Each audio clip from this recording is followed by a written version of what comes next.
galera, sejam bem-vindos a mais um podcast da Our Body Papo Saúde. Eu sou o Reinaldo Dias e hoje eu estou aqui com meu parceiro Lucas Felim. Fala galera, bem-vindos a mais um episódio. E o convidado de hoje, nada mais, nada menos que Marcos Ferrari, conhecido como Ferrari, que de Ferrari não tem nada, que tá mais para um Hummer aqui, e que é atleta Strongman, e que no ano de 2023 surpreendeu aí a todos entrando para a categoria Bodybuilder. Seja bem-vindo, Marcos. Muito obrigado, Reinaldo. Muito obrigado, Lucas. É um prazer imenso estar aqui com vocês para a gente bater esse papo e causar, né? Vamos mostrar as coisas boas e as reais. Sim, mostrar para a galera aí como é que funciona esse mundo do Strongman e depois falar da sua transição aí para o Bodybuilder. Então, é uma honra ter você aqui, mas para iniciarmos o nosso podcast, eu já vou fazer essa pergunta, a história da sua vida, para você contar um pouco aí para nós, quem é o Marcos Ferrari? Se eu tivesse hoje que escolher duas palavras para dizer quem é o Marcos Ferrari, uma delas, que eu não tenho como fugir, que até minha esposa puxaria minha orelha se eu não falasse, seria pragmático, né, e teimoso. Acho que são duas palavras aí que são características que elas ficam circulando entre ser qualidades e defeitos. Por quê? Eu sou uma pessoa que tem uma capacidade muito grande de me doar o que eu faço. Eu me dou, 1000%. Não é 100, não é 200, é 1000%. E a história toda de Strongman entrou na minha vida de uma forma assim, muito curiosa.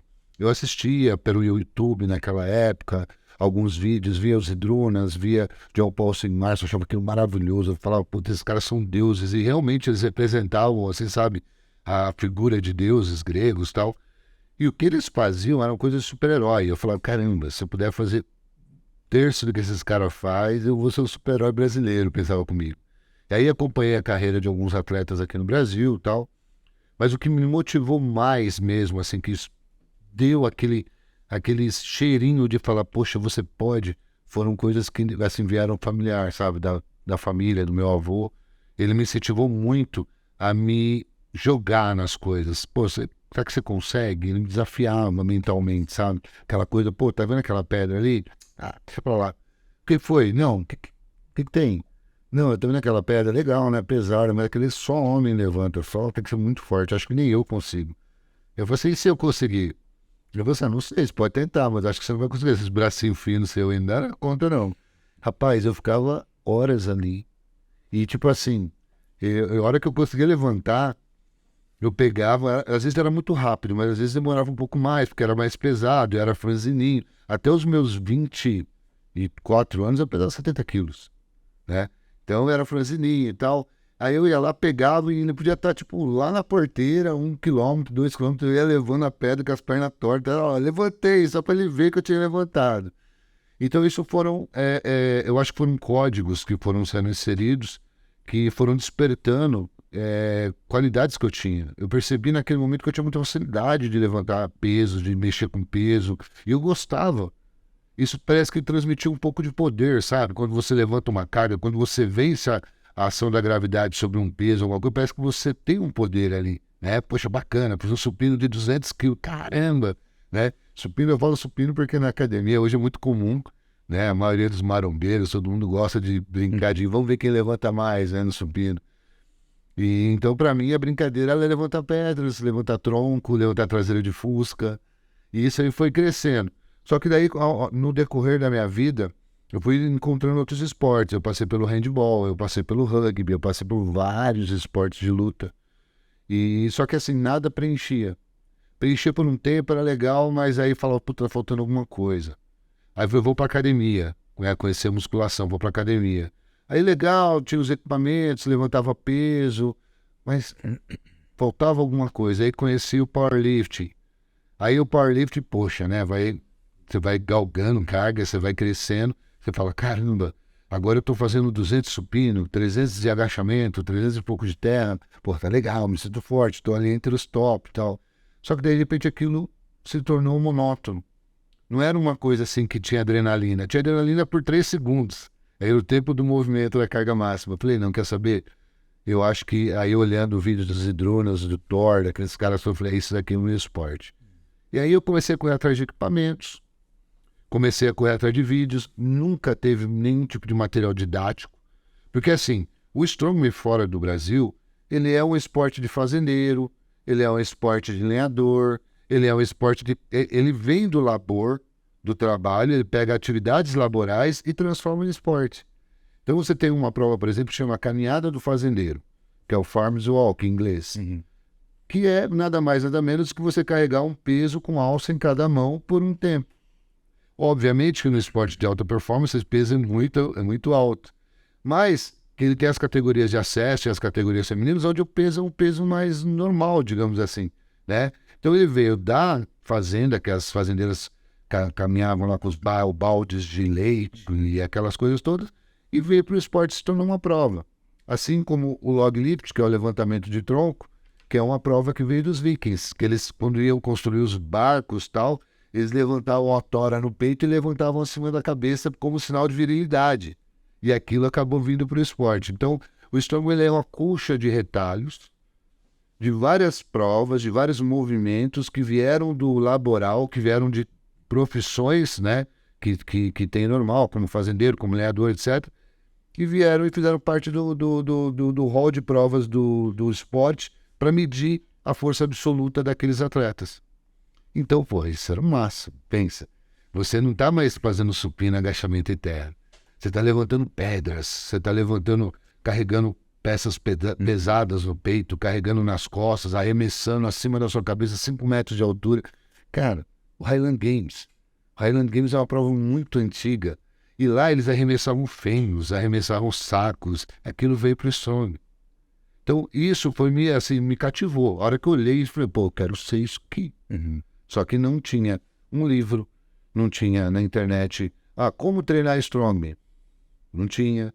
Como se alimentar para fazer uma prova de Strongman? Não tinha. Então foram coisas que eu tive que começar a buscar. E aí startou a minha vida como atleta. Aí que eu comecei a querer criar interesse de ir atrás das informações. Aí vem a outra história. Aí a gente vai chegar vai chegar nessas histórias aí, mas muito legal.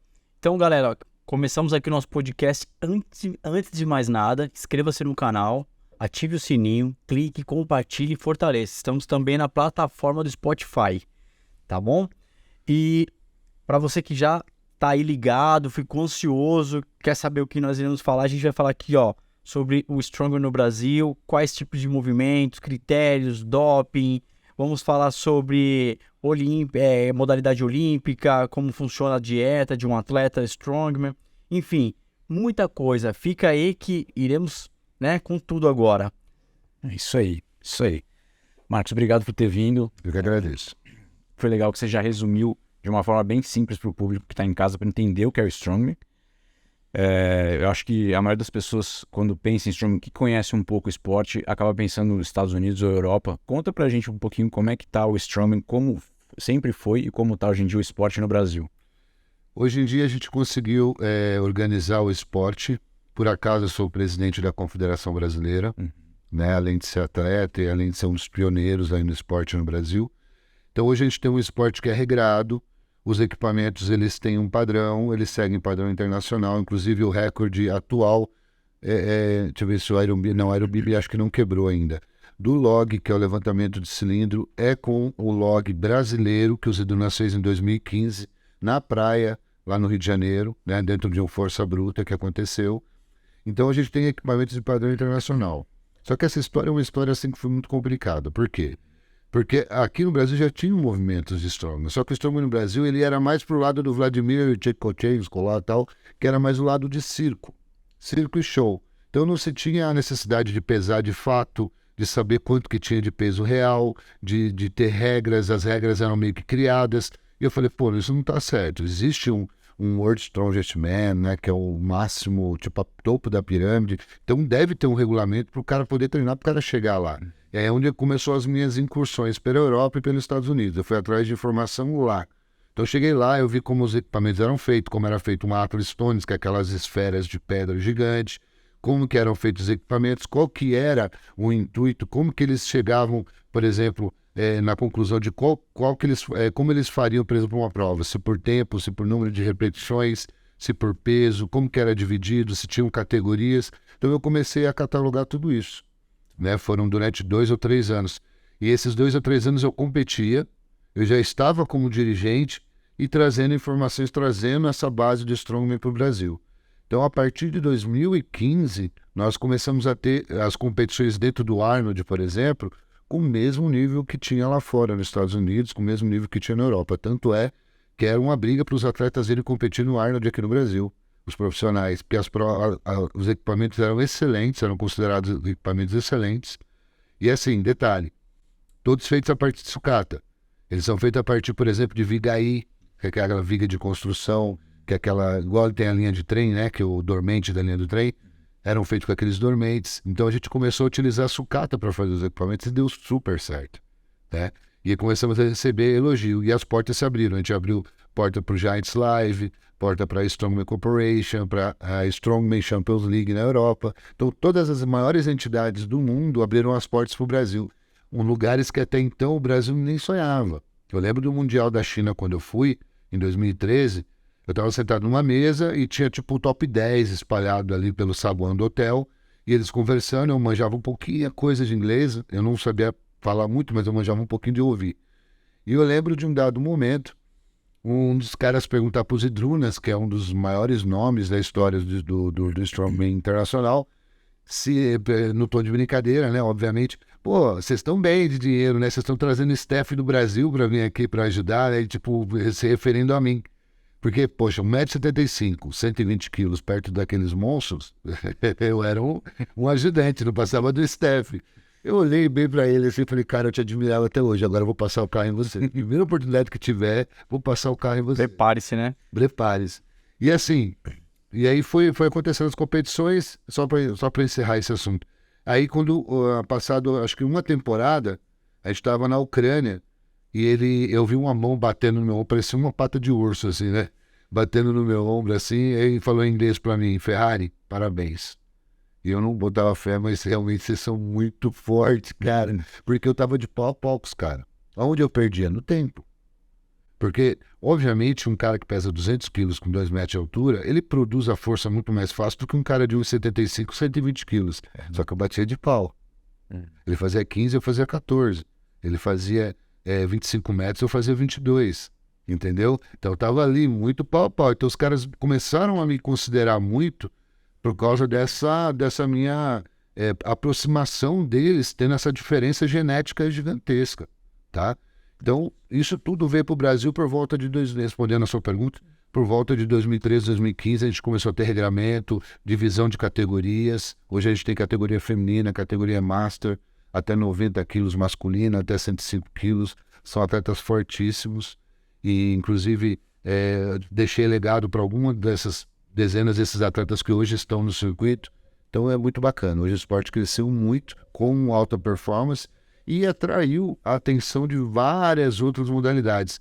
Que daí a gente pode citar, por exemplo, o Rogue Invitational e tantas competições dentro, por exemplo, do Cross, que acabaram incluindo várias provas do Strongman na competição.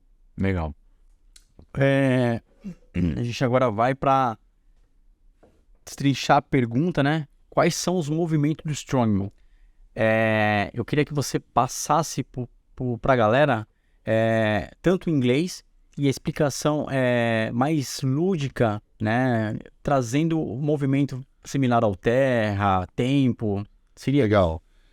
O que eu acho muito bacana, Reinaldo, hoje é que o Brasil, com o advento do Arnold, que o Arnold ele foi um marco de um divisor de águas muito grande para alguns esportes, inclusive o Strongman. Antes do Arnold, vários desses esportes que ficavam escondidos por não ser esportes olímpicos, eles acabaram tendo uma vitrine para o mundo. E o Strongman aconteceu exatamente isso. As pessoas começaram a conhecer mais o esporte. Aí depois veio Força Bruta, que é um evento que acontece dentro da Rede Globo, uma vez por ano, no Esporte Espetacular. E aí as pessoas começaram a ter mais afinidade. Hoje, quando eu falo que eu sou Strongman, eles já falam, pô, você é aquele fortão lá do Força Bruta que joga o barril para cima, que põe aquelas bolas. Então hoje já é mais comum, né? Mas obviamente que tem muitos termos dentro do esporte que são inerentes ao esporte e que acabam não sendo do conhecimento geral, tá? E respondendo a sua pergunta, a gente tem algumas divisões amplas, né? Que englobam várias outras. E depois tem provas que são clássicas do esporte. Eu diria que o esporte ele é dividido em provas de caminhada, em provas de carregamento, em provas de lançamento, em provas de tombamento e em outras provas que aí entram Atlas Stones, que são aquelas pedras de concreto que você coloca nas estantes e tal. Provas, por exemplo, de arremesso de peso, que é mais comum da Olimpíada, por exemplo. Só que enquanto a bola da Olimpíada pesa 7 quilos, no strongman a bola pesa 15. Então, sabe? Existem alguns absurdos dentro do strongman, e isso em alta performance, tá? Eu acho que é muito interessante dizer para a galera que, assim, não é um esporte para ser praticado só por brutamontes. Qualquer pessoa pode praticar o strongman. Não tem limite de idade, não tem limite de sexo, não tem limite nenhum. Inclusive, eu sou uma testemunha viva desse processo, que quando eu entrei para o strongman eu tinha 3 hernias de disco, que eu adquiri no Power. Não falando mal do Power, mas já tô falando aqui, não vai entender que vai me matar. Mas é porque eu sempre, como eu falei, sempre fui muito forte. Então eu pesava 89 quilos, eu já agachava com 300 quilos. Entendeu? Sem macaquinho, no pelo, só numa faixinha no joelho e cinto e mais nada. E isso me custou umas ardinhas, que, né? Não adianta, isso é genético. Às vezes a pessoa fazendo força, não fazendo força, em algum momento da vida dela ela vai desenvolver essa hernia de disco. Mas o strongman curou isso. Porque como ele trabalha vários músculos e várias articulações ao mesmo tempo, ele trabalha com músculos que você nem sabia que existia. Aquele musculinho pequenininho, que é estabilizador, que você não usa para nada no outro esporte, ele recrutava.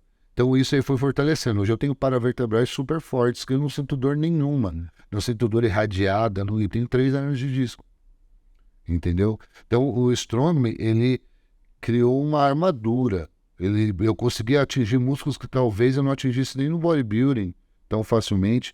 Até é interessante quando eu subo, o pessoal fala muito do meu lower back, porque realmente é muito grande comparado com o restante, entendeu? Por quê? Porque eu tiro muitas coisas do chão com muita facilidade, entendeu? Então, dentro dessas provas, as provas clássicas do strongman são Atlas Stones, que é aquelas pedras de concreto que a gente coloca em estantes.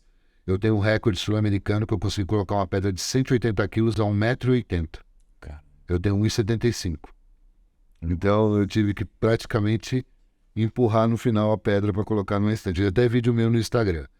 Aí tem a cangalha ou yoke, que é a cangalha de boi, só que é adaptada para o esporte. Geralmente ela é de ferro, esse equipamento. Você coloca anilhas, mas pode colocar moto, geladeira, pode colocar o que você quiser de contrapeso ali. Isso que é interessante de strongman.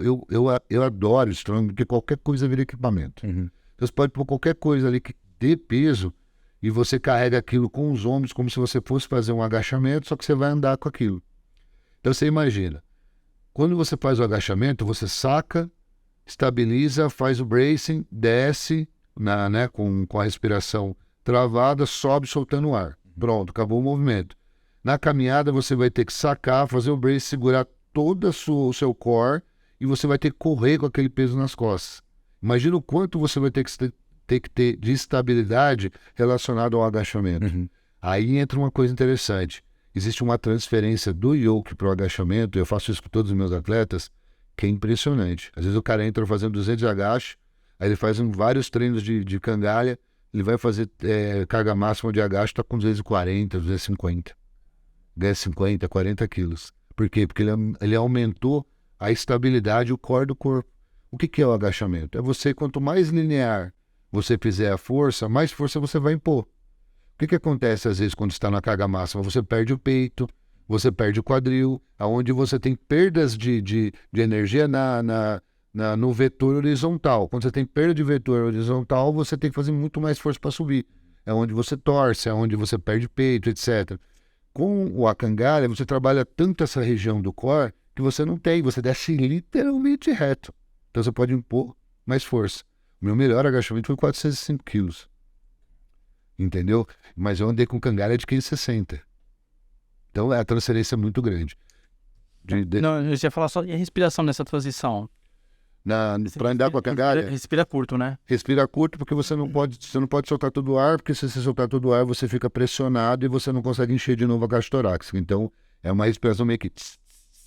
A apneia e meio soltando. Soltando. E chegando no maior tempo, né? Tipo... Você tem que Em tempo curto. correr, é explosivo. Quanto mais rápido você for, você sabe que 1 minuto ali você não morre se respirar, entendeu? Então você tem que ser rápido.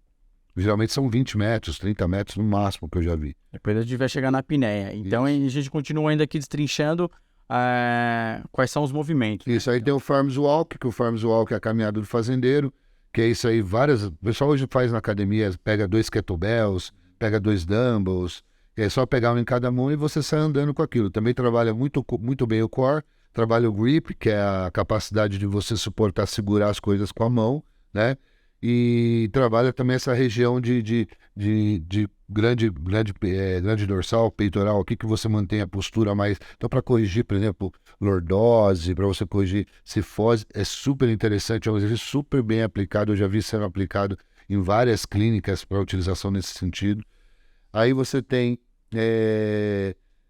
arremesso de barril ou arremesso de sandbag, que você tem aquelas traves de 5 metros de altura, aí você tem sacos de areia que vão de 10 quilos até 30 quilos, e você tem que arremessar isso para passar por cima do arco. É uma prova que tem origem no Highland Games, mas que é do Strongman também. Outra prova clássica é o deadlift e as suas variações. O deadlift é o levantamento terra, né? Então aí você vai ter levantamento terra com pneu de empilhadeira, com pneu de caminhão, vai ter levantamento terra com um carro. Então são vários tipos de levantamento terra aí que envolvem dentro dessa quinta prova. Essas são as provas clássicas, tá?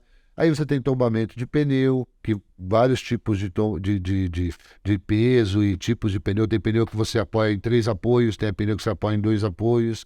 Então, existe uma infinidade aí nesse meio. E as provas geralmente são ou por carga máxima, ou por número de repetições por um determinado tempo, tá? Ou distância a ser percorrida num determinado tempo. Então, tem essas 3 formas de você concluir uma prova no Strongman, tá? Então, esses são os 3 critérios de arbitragem. Isso, exatamente. Carga máxima. Que aí você tem, geralmente pode fazer como faz no Power, você pode ter 3 pedidas, Tá. entendeu? E aí quem levantar a carga máxima acabou, ganhou. Você tem repetições por minuto, que cada atleta vai ter ali 1 minuto, 90 segundos, 75, depende da prova, para você fazer o máximo de repetições. Ou no caso de um medley, por exemplo, que a gente faz muito também no Strongman, a gente coloca 3 tipos de objeto, tipo motor de um carro, o cardan de um carro e, sei lá, o câmbio do carro. Aí você tem que pegar essas 3 peças e colocar numa estante de 1,30 m, a 15 metros de distância. Quem fizer isso no menor tempo ganha. Tá? Então existe esse critério e existe o critério de distância percorrida. Você tem lá 20 metros. Quem percorrer os 20 metros no menor tempo ganha. Legal. Então, o critério na somatória no geral seria tempo. Para você decidir quem é o campeão de uma prova de Strongman, geralmente são 5 provas numa competição convencional, quem somou mais pontos nas 5 provas é o campeão. Geralmente é o atleta mediano, que é o que fica sempre ali no topo, primeiro, segundo, terceiro. Esse é o atleta que sagra-se campeão, que é o atleta mediano que a gente fala. O atleta muito forte em uma prova, às vezes ele não é tão bom na outra prova. E como, dependendo do número de atletas, você cai muito na classificação. Um exemplo, 10 atletas. Se você ganhou a primeira, está com 10 pontos. Se na outra você foi muito mal, você fica com 2 pontos. Então o atleta que estava atrás de você já fica colado. Entendeu? Então é a somatória de pontos nas provas que vai definir quem é o campeão. Então são 5 provas. Geralmente em competições comuns. O WSM é 1 semana de provas. Assim, não existe um campeonato de Strongman em um dia. Não. Geralmente no Arnold são 2 dias de competição. A gente faz competição num dia, mas aí as provas são mais duras. Acaba sendo uma competição bem mais sacrificante. O WSM ele faz 1 semana de seletiva e ele faz um final de semana 3 dias de final. Então são 2 provas por dia durante 1 semana e depois na final tem mais 3 provas por dia ou 4 provas para finalizar 10 provas. Quem for o melhor de todos é o campeão. Perfeito. Ou seja, tem que ser o Ultraman, o suprassumo da força mesmo para ser classificado o homem mais forte do mundo. Legal. Falando em Ultraman, vamos para a pergunta que todo mundo quer ouvir. Tem doping? Tem que ser natural, alérgico à água, vegano. É isso mesmo. Não pode comer glúten. Não pode comer glúten, não tem nenhum tipo de doping em nenhuma federação. Tá? Não é inerente ao Strongman a questão de de buscar, por exemplo, esse tipo de certificação, entendeu? É muito mais cultural e é muito mais show do que realmente um esporte olímpico, entendeu? O Strong ainda não virou modalidade olímpica. Você sabe o porquê? Você acha que vai virar? Eu acredito muito que não. Não é uma. Eu vejo que não é uma realidade para nenhum tipo de organizador, nenhuma organização, nenhuma federação em volta do mundo. Até porque o Strongman ele tem um poder muito grande de business, de show, de marketing. Então ele absorve isso e ele recompensa os atletas de forma profissional, com premiações que chegam aí a premiações aí de centenas de milhares de reais e dólares. Então é uma coisa assim que já vive num mundo próprio, entendeu? Não tem a necessidade de chegar a um esporte olímpico, até porque assim, o esporte olímpico tem alguns requisitos. O primeiro é doping, então só por esse a gente já não estaria, né? Desculpa aqui, eu bati aqui. Não sei nem se saiu. Tá ok aqui? Tá de boa? Tá. Outra coisa, ele tem que ter um número X de países que participam, que praticam o esporte. O Strongman, existem algumas dezenas de países que não o praticam, infelizmente. Uma por questão de logística, de estrutura, né? Principalmente os países mais pobres, né? E outra por questão mesmo cultural, que não é cultural daquele país mexer com força, por exemplo. A gente tem algumas coisas nesse sentido, principalmente em alguns países ali do leste europeu, do leste asiático ali, né? Então, por esse motivo também já não enquadraria. Então, são coisas que eu acredito que não vão ser objetivo em nenhum momento pro Strongman, porque você teria que ter uma competição muito longa. O próprio powerlift, por exemplo, se hoje ele virasse esporte olímpico, ele teria que escolher entre dois movimentos, porque 3 movimentos é uma competição muito longa, entendeu? Então ele teria que escolher ou agachamento e terra, ou supino e agachamento, ou supino e terra, e não poderia entrar com os 3 movimentos. Então desconfiguraria o powerlifting. Pode ser que eles queiram abrir mão, mas já no Strongman a gente não abriria mão de ter a característica do Strongman, que são essa gama Você não é medido em 3 provas, você é medido em 10, em 20, entendeu? Você é medido realmente como você sai de uma competição como o homem mais forte do Brasil, o homem mais forte da América do Sul, o homem mais forte do mundo, você realmente é o homem mais forte. Fora a questão do show, né, do business. As Olimpíadas, elas já apresentam um roteiro diferente, né? Sim. E lá não, lá seria voltado totalmente pro homem mais forte, né? Pro homem mais forte, exatamente. O homem e a mulher. É a mulher. Exato. O homem e a mulher, não pode esquecer. Strongman, mas é homem e mulher. A gente teve, até um fato curioso, há um tempo atrás, o homem mais forte dos Estados Unidos era um trans. Um trans. E que defendia a bandeira LGBT, que é mais, tal, não sei o quê. Isso. E o Kearney, ele veio para o Brasil no Força Bruta do ano de 2021, 2022, no final da pandemia, e competiu aqui com os outros atletas, tudo. Então, quer dizer, a gente tem hoje uma pluralidade muito grande no esporte. Que é bacana, né? É a integração. É isso. Beleza, bom, pelo que a gente conseguiu prestar atenção, é tudo no limite. Então, fala um pouquinho pra gente como é que é a dieta de Strong. Por exemplo, relata como é que era a sua quando você competia. Cara, a minha dieta era maravilhosa. Olha, sem brincadeira nenhuma. Eu não tinha nada que eu não comia. Nada. Assim, um café da manhã, estilo Strongman, tem 12 ovos, tem 40 gramas de bacon, tem 4 fatias de pão, tem queijo, tem fruta, tem o que você quiser. O que você quiser e o que você aguentar comer. Entendeu? É assim, só que a gente tem que interpretar isso, né? Porque é para quem está assistindo, porque senão às vezes a pessoa quer entrar no esporte e acha que vai comer assustadoramente e vai virar um strong e acabar virando uma pessoa obesa. Eu falo que eu comia muito, mas a minha demanda metabólica era muito grande, tá? Então eu tinha treinos semanais que ultrapassavam aí as 8 horas diárias, entendeu? 6 horas, eu fazia um treino, comia, dormia, voltava e fazia outra parte do treino. A média, no mínimo, era 4 a 5 horas por dia. Então, o gasto disso, né, a gente não chegou a mensurar especificamente, tem mais ou menos uma coisa assertiva, mas não exata. Chegava ali, cada treino, a gastar 3, 4 mil calorias. Então, quer dizer, se você come 6 dependendo da pessoa, você não está nem conseguindo recuperar o seu basal, entendeu? Então, a demanda era muito alta do treino, por isso que a gente comia muito bem, e chegava a 6, 8 refeições diárias. Comia-se 1 quilo, 1,5 quilo de carne, mais 1 quilo, 1,5 quilo de arroz, verduras, tal. Então, era tudo muito, mas porque se gastava muito. Eu cheguei a fazer uma vez, por pouco tempo, quando eu quis passar dos 130 quilos, eu cheguei a fazer 12.000 calorias. Até na época, quem estava fazendo 12.000 calorias era o Michael Phelps. E deu toda uma repercussão no Brasil, porque eles quantificaram em pizza, Coca-Cola e hambúrguer, e deu uma mesa de um monte de coisa lá. Mas é óbvio que você comer sujo é fácil. Você come um hambúrguer já tem 500 calorias. Você come uma pizza inteira, que é fácil, dependendo, já tem ali suas quase 1.000 calorias. Então, assim, comer sujo é uma coisa. Agora, quando você come limpo, que nem eu comia mandioca, comia arroz, né? O máximo que eu sujava ali era num bacon, era na gordura de ovo, que exagerava um pouquinho. Cara, é muita comida. É muita comida. Só que tinha que ser desse jeito. Porque se você fosse de outra forma, aí você começa a comprometer o teu organismo. Porque você vai gerar acúmulos de gorduras indesejáveis e vai ser porta de abertura para doenças. Então, assim, comia-se muito bem. A média era em torno de 5 a 7.000 calorias, tá? Mais ou menos. Dentro de uma categoria Open, que é a categoria acima de 105 quilos, os atletas mais pesados.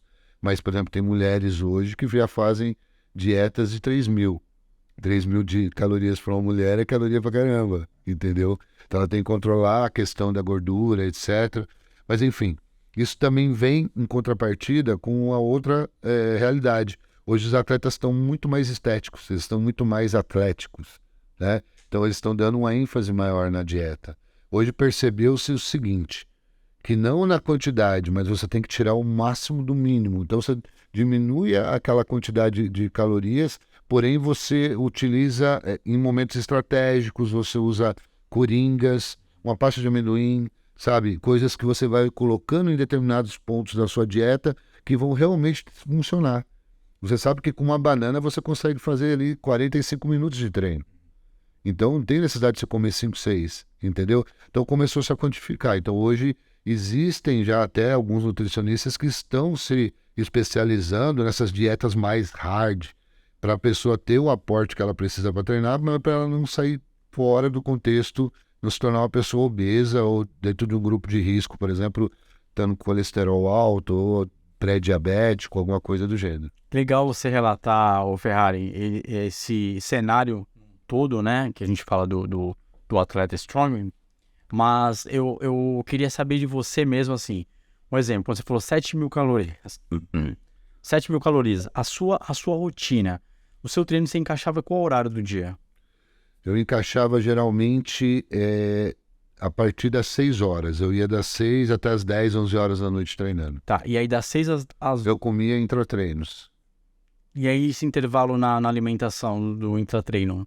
Eram intratreinos líquidos, eu parava ali meia hora, 20 minutos e voltava ao treino. Era o tempo da digestão e voltava ao treino. Geralmente a gente comia às vezes até, viu? Tipo, comia uma refeição, dava um tempinho ali de meia hora e treinava. Mas você já sentiu você passar mal? Nunca tive. A minha digestão ela é muito boa, só que assim, obviamente, eu sempre evitei, até eu estava comentando hoje com o meu coach, que a gente voltou a introduzir alguns alimentos que fazia anos que eu não comia. Por exemplo, leite, pão, né? Então glúten, a lactose e tal. Eu voltei a incluir e estou vendo como que o meu organismo vai estar aceitando. Porque eu fiquei muito tempo sem isso. Feijão é uma coisa que eu praticamente tirei da minha dieta, entendeu? Então eu voltei agora a colocar depois que eu saí do Strongman e comecei com o projeto de body. Quer dizer, saí não, deu um tempo ali, né? Porque eu não vou parar nunca com o Strongman. Não vou me aposentar, Strongman não aposenta. E aí o que acontece? Esses alimentos entraram agora de novo, mas eu tirei eles. Então durante as refeições intra-treino, a gente não jogava nenhum tipo de alimento inflamatório ou algum alimento que causasse gases. Era uma fruta, era um mel. Até Coca-Cola utilizava-se muito, que era uma das coisas que infelizmente sujava, mas que dava um aporte de energia ali para poder continuar o treino, entendeu? Mas eram geralmente alimentos líquidos, pastosos, que davam energia para a gente poder continuar. Mas eu cheguei a comer arroz, comer uva passa, comer biscoito, comer várias coisas ali no meio do treino para poder ter maior parte de energia. Chegava sem apagar a luz mesmo, parecia que o disjuntor estava apagando, era hora de comer. E aí tinha que. E no final do dia você sabia que Aí tava batendo as terminava 11 horas, eu ia bater lá a última refeição, só a última refeição tinha 2.000 calorias. E aí, comeu, você dava um tempo pra dormir. Eu dormi. E aí fazia as 8 horas de sono ou mais? Eu cheguei, assim, na época de Strongman eu tinha que fazer por volta disso. Hoje eu consigo ficar com menos. Mas os treinos me levavam a 8 horas direto ali. Aí eu dormia, acordava, já acordava comendo. E ali a cada 2 horas eu fazia uma refeição. Tá, e aí pra gente entender um pouco mais. Você treinou hoje, vamos supor, segunda-feira você fez esse treino. Terça-feira seria qual treino? Aí, vamos supor, eu fiz um treino específico na segunda. Aí o treino de terça-feira é um treino auxiliar. Era um treino, tipo assim, que tinha um tempo menor, mas o desgaste dele também era menor. Então eu tinha um aporte maior de energia naquele dia, mas no outro dia eu voltava para a pauleira. E mesmo no treino que você não tava na pauleira, bater o gasto... Batia o mesmo aporte calórico. Porque era o que sobrava pra gente no outro dia. E no day off, mesma coisa também. Day off mantinha também. E a periodização de um atleta strongman seria o quê? Tipo, treino pesado numa segunda, terça mais recuperativo, quarta pesado novamente. Então, depende muito. A periodização ela é baseada ela é muito mais próxima de um levantamento de peso olímpico do que, por exemplo, de um power. Entendeu? Por quê? Porque, primeiro, a gente não trabalha com semana, a gente trabalha com números. Então, por exemplo, a minha semana tem 12 dias. Não tem sábado, não tem domingo, não tem feriado. Nesses 12 dias eu tenho, por exemplo, um treino pesado, um treino regenerativo, 2 off. Aí depois tem um treino pesado, 2 treinos pesados, um regenerativo, um off. Entendeu? Então ele ia variando de acordo com os treinos, com a carga que eu tinha. Se eu tinha uma carga maior de treinos que puxavam mais, eu jogava um descanso ou jogava um descanso ativo. Se eu tinha uma carga, jogava mais dia de descanso. Se eu tinha uma carga menor de treino, eu fazia um regenerativo e já voltava para fazer a carga de novo. Então, assim, era uma onda de patamares que eu tinha estímulos, desde, por exemplo, de quantidade de volume de treino quanto intensidade de carga, sabe? Nunca era só carga, às vezes era intensidade de volume. Então, por exemplo, eu chegava a fazer 7 séries de 7, por exemplo, no agachamento, com a carga de 70%, 65%. Só que daí no outro dia eu já ia treinar 5 séries de 5, em torno de 80%, por exemplo, no desenvolvimento. Entendeu? Aí descansava. Por quê? Porque eu treinei a parte superior, a parte inferior. Aí vinha com descanso off total. Não fazia cardio, não fazia nada. Aí no outro dia eu fazia liberação, fazia alongamento e fazia um treino regenerativo. Aí vinha com outro dia de descanso. Aí tava 100% a bateria. Aí voltava a bater de novo. Tá.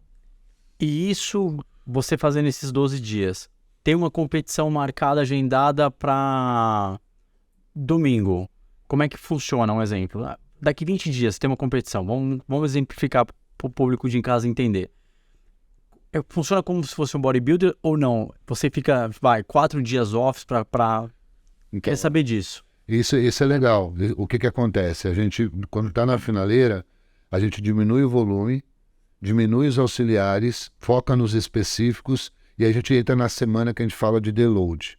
Aquela semana de deload, ela vem de uma pancada de várias outras semanas que você atingiu, sei lá, 92%, 95% da carga.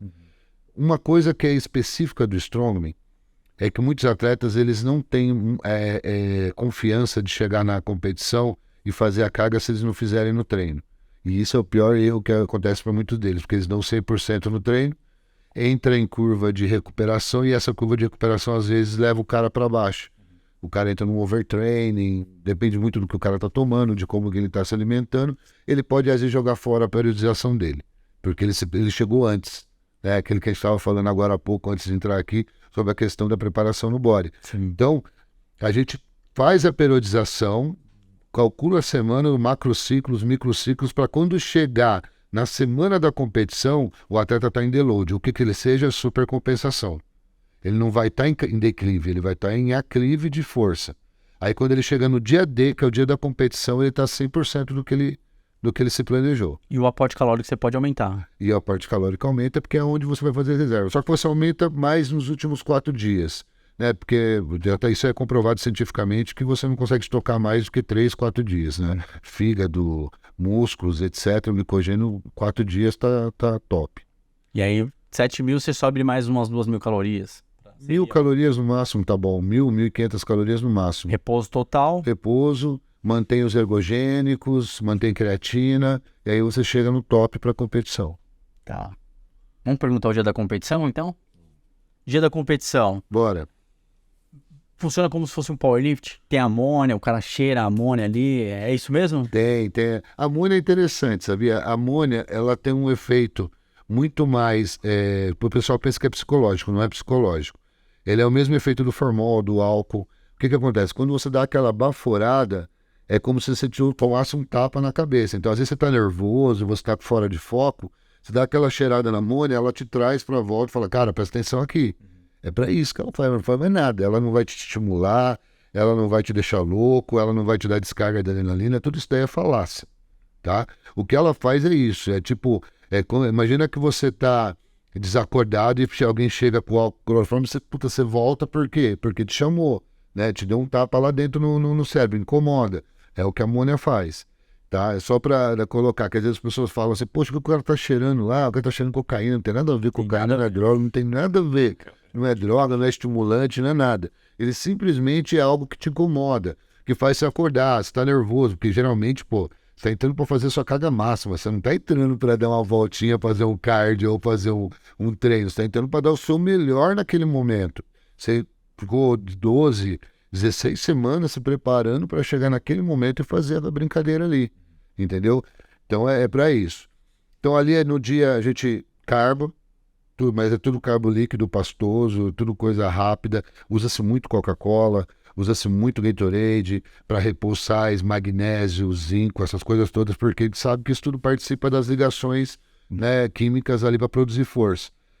Liberação, faço muita liberação ali no backstage para você poder entrar com o músculo mais solto, não tanto ao ponto de você poder se deixar uma articulação exposta, alguma coisa, mas você libera, faz a liberação. E aí a adrenalina é impulsionar e é pauleira do começo ao fim, fazendo força máxima. Loucura. Trazendo essa analogia pro bodybuilder, né? Vamos falar de backstage que você falou aí, que é legal, né? A gente também mencionar sobre isso. Que você falou que tem que subir adrenalina e tudo mais. É como se fosse um lutador de UFC. Você tem toda a equipe ali estruturada para você naquele momento? Você tem uma equipe... Então, eu competi praticamente a minha carreira toda, como eu fiz ela mais fora do Brasil do que internamente, então era eu e Deus. Então eu era o meu técnico, eu era o meu massagista, dava com as minhas coisas, eu era o meu preparador físico, eu era o meu nutricionista. Mas aí você fazia o seu aquecimento antes. Sim. Todos os atletas faz o aquecimento, se preparam. Então, é essencial, assim, uma das coisas mais essenciais é você acertar o aquecimento dentro do Strongman. Por quê? Porque você entende que se você tem uma carga de muscular muito alta, então o consumo de oxigênio é muito alto. Se você pega, simplesmente faz um aquecimento simples, um alongamento e entra numa prova de endurance, onde você tem que carregar 200 quilos no peito, cara, a primeira coisa que vai acontecer é faltar oxigênio no teu cérebro, porque o oxigênio vai tudo pro músculo. E agora você imagina quanto tempo que esse oxigênio demora para voltar para o teu cérebro. Então, quer dizer, você apaga fazendo a prova. É o que mais acontece no Strongman. O cara tá carregando peso, ele cai. Com o peso na mão, com o peso nas costas, porque ele apaga. É como você tomar um nocaute. Você apaga e você volta e você tá fazendo força ainda, mas você não tá com nada. Esses caras já te... Entendeu? Porque você não oxigenou. Então... é muito importante você oxigenar teus músculos todos e principalmente tua cabeça. Respirar ali, fazer respiração curtinha, puxar. Aí você aquece, aí você entra e você está preparado. Tá? Porque, cara, é impressionante. A pressão faz isso aqui, ó. Brum, quando o oxigênio falta na cabeça, aí você, o que você estiver fazendo, você apaga. Você pode ver na internet vários vídeos de cara fazendo log, fazendo cangalha, fazendo atlas, aí de repente o cara apaga aquela atlas no peito e cai no chão. Entendeu? Porque não fez o aquecimento devido. E eu, por exemplo, tinha uma estratégia. Eu não gosto muito, tá? Mas era funcional para mim, o burpee. O que eu fazia? Eu fazia ali 3 séries de 15, de 20. Cara, parecia que eu ia pôr ali o coração pela boca. Só que a hora que eu entrava para fazer, eu tava, mano, podia fazer a apneia o tempo que fosse, eu não apagava. Nunca apaguei em competição, mas já apaguei no treino por eu negligenciar o aquecimento. Então, falando, bom, continuando o papo na mesa, ainda falando de backstage, que eu acho importante você ter levantado isso daí. Você teve o feeling, tá? Então, você teve um diferencial. Mas hoje, a modalidade do Strongman crescendo no mundo, né? E justamente aqui, Brasil, que a gente está falando do nível Brasil. Essa questão de ter um preparador, ter um coach, até você como hoje também, atleta, preparador, coach dentro da sua modalidade do Strongman, é importante, então, o atleta que vai competir ter esse preparador ali para ter esse feeling de não errar, do aquecimento. Setar periodização também de treino, né? Como você falou aí, tem picos de força durante o ano, né? Você não pode ficar porrada o tempo inteiro. Né? Não. Mesmo o Strongman, a galera confunde um pouco. Eles acham que o esporte bruto, não sei o que não tem uma metodologia, que não tem uma parte... Existe muito. Porque você concorda comigo que você tirar cargas 3, 4 vezes o seu peso, você não vai conseguir se você não atingir um nível de concentração e de técnica apuradíssimo para fazer. Nós estamos falando de 4 vezes seu peso corporal. E mecânica do movimento, né? Então isso tem que ser perfeito. É o que eu te falei. Não existe erro. Se existir erro, não vai sair do chão. Se saiu do chão, se o cara conseguiu fazer, porque ele foi perfeito no movimento. Porque qualquer outra coisa ele vai colocar em risco a biomecânica dele, vai colocar em risco a saúde, vai colocar em risco alguma coisa ali, porque ele vai fazer na marra, e na marra você sabe como é que sai. É aquela coisa que sai aquele movimento feio, é alguns terras que a gente vê às vezes no power do cara trazendo tudo torto, com as costas toda dobrada, porque ele quer chegar em cima a qualquer custo. Não é esse o intuito do esporte. Mesmo o Strongman sendo um esporte de cargas pesadíssimas, ele é um esporte que ele prevalece pela saúde, pela vida, entendeu? Ele quer que as pessoas sejam cada vez mais fortes, não só fisicamente, mas mental, espiritual e aqui dentro. O cara tem que ser realmente um Strongman. Essa é a filosofia do Strongman. Não é o cara só ser muito fortão, fazer as coisas. Não, o cara ele tem um mindset de um cara realmente forte. Ele enfrenta tudo na vida da mesma forma. Ele leva para a família, ele leva para o trabalho, ele leva para os amigos. Aquela filosofia Strongman, entendeu? Então, se você me perguntar se hoje é importante, sim. Eu tenho, por exemplo, uma equipe hoje que está beirando 10 atletas que eu estou preparando. Já é uma safra nova, eu tenho já uma campeã mundial e vou formar 2 campeões mundiais esse ano, tá? E eu pego muito no pé que eu falo para elas, eu não sou personal, não tenho nada contra o personal, tá, galera? Se até for gerar polêmica, pode gerar, pode brigar, pode xingar, que nós estamos aqui. Eu sou treinador. Eu entrego o resultado. Eu não estou ali para conversinha, eu não estou ali para saber da tua vida, eu não estou ali para passar a mão no teu ego, eu estou ali para te entregar resultado. Então, a partir do momento que você me contratou, que você me quer como treinador, a gente vai entregar resultado. Então, quando eu preparo o atleta, eu não preciso nem estar no dia, ele sabe tudo que ele tem que fazer. Que nem as atletas agora vão para Londres em julho. Elas sabem tudo que elas vão ter que fazer lá, as cargas que elas vão ter que pedir, com quanto que vai sair, porque elas já fizeram tudo em treino. A minha filosofia é, você ganha competição no treino. Você só vai na competição para buscar, entendeu? Se o treino não saiu de acordo, se a planilha não bateu, é porque você errou, porque você não fez, ou porque você burlou, porque você se enganou, e aí então você vai lá só para fazer número, entendeu? Então eu tenho uma filosofia diferente de lidar com os atletas, é isso que eu passo. Agora, óbvio, você fala para mim, mas tem pessoas que não funcionam dessa forma. Bom, se a pessoa não funcionar com resultado em produção e ser cobrada, ela não vai ser um atleta de alta performance, ela vai ser no máximo um praticante. Aí é uma outra história. Mas que é importante a figura do profissional com expertise no assunto, sem dúvida. Muito bom. Perfeito. Bom, vamos falar um pouquinho, a gente estava até conversando ali, que você estava comentando sobre a saúde do coração. Talvez a galera tá olhando, falando, pô, o cara faz muita força, o cara é enorme, o cara come pra caramba. Como é que fica a saúde, assim? Eu achei interessante até aquele relato que você deu. Conta aí um pouquinho pro pessoal.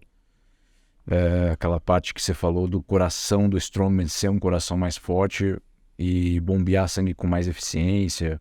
Tá, o que acontece?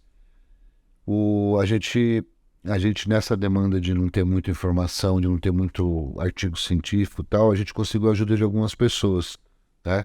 Professor Ushida da Unicamp, um abraço Ushida, que é uma referência nacional aí no esporte. E do grupo NARS também aqui de São Paulo, que eles, né, o núcleo de alto rendimento, eles geraram muito material interessante para a gente, né? Fizeram algumas pesquisas, eu lembro que na época o Shida ele marcou glicose, marcou a CPK e marcou fez outro marcador que agora eu não me lembro, mas isso foi medido antes do treino, em jejum. Nós fizemos o treino em jejum, porque a nossa dúvida era, será que a gente conseguia treinar o Strongman em jejum? Né? Porque eu tinha muitos atletas que não se sentiam bem de comer aquele volume de comida e treinar. E eu me sentia bem de qualquer forma. Se eu comesse ou se eu não comesse, eu treinaria bem. Só que é óbvio, eu chegaria uma hora que a bateria acabou, arriou, e aí teria que ter um aporte. Então nós fomos e nos arriscamos a fazer um treino zero. Acordamos em jejum e foi sendo medido durante um determinado tempo esses marcadores. E o interessante é que, por exemplo, o marcador de glicose ele se manteve estável até o final. Aí você fala, de onde está tirando a glicose? Aonde tem? Olha a capacidade que tem do corpo de estocar glicose. Você fala, pô, eu não consigo eu não vou treinar em jejum cardio porque eu passo mal, porque eu estou sem comida. Não existe isso, não existe. O corpo tem muita reserva. Principalmente fora a reserva muscular, existe a reserva do fígado, que é enorme de glicose. E então a gente conseguiu mostrar, só que em compensação o desgaste do corpo era muito grande. A CPK mostrou isso daí. Ela ia subindo cada vez mais, ia aumentando o nível de inflamação do corpo. Então, assim, a gente teve que gerar dados por nossa conta, com a ajuda desses profissionais, e a gente conseguiu descobrir, por exemplo, que o coração de um Strongman, devido a ele ter essa quantidade de endurance, de cardio, com cargas, porque perceba bem, você pega um cross, ele faz muito cardio, ele é um cara que faz trabalho de resistência o tempo todo, batendo tempo, fazendo, só que muitas vezes é o peso corporal, muitas vezes é uma carga ínfima, né? Que assim, às vezes não chega nem ao peso corporal do próprio atleta.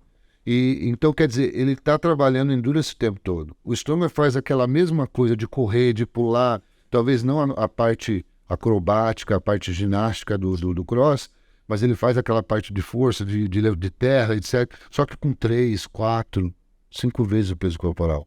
Então ele está trabalhando a apneia quase o tempo todo. Então, é lógico que a parede do coração desse cara ele vai engrossar, ele vai ter uma parede maior. Só que, ao mesmo tempo, pelo cardio, pela endurance, ele consegue manter a qualidade contrátil do coração. Então, é um coração grande, às vezes, né? Porque todo mundo que faz força vai ter um aumento do ventrículo e tal, né? Só que é um coração que não perde a funcionalidade. Não existe dado de atleta que teve mal súbito, ou atleta que teve infarto, o atleta que... Porque o coração do cara é onde, acho que é a peça do motor que menos vai dar problema.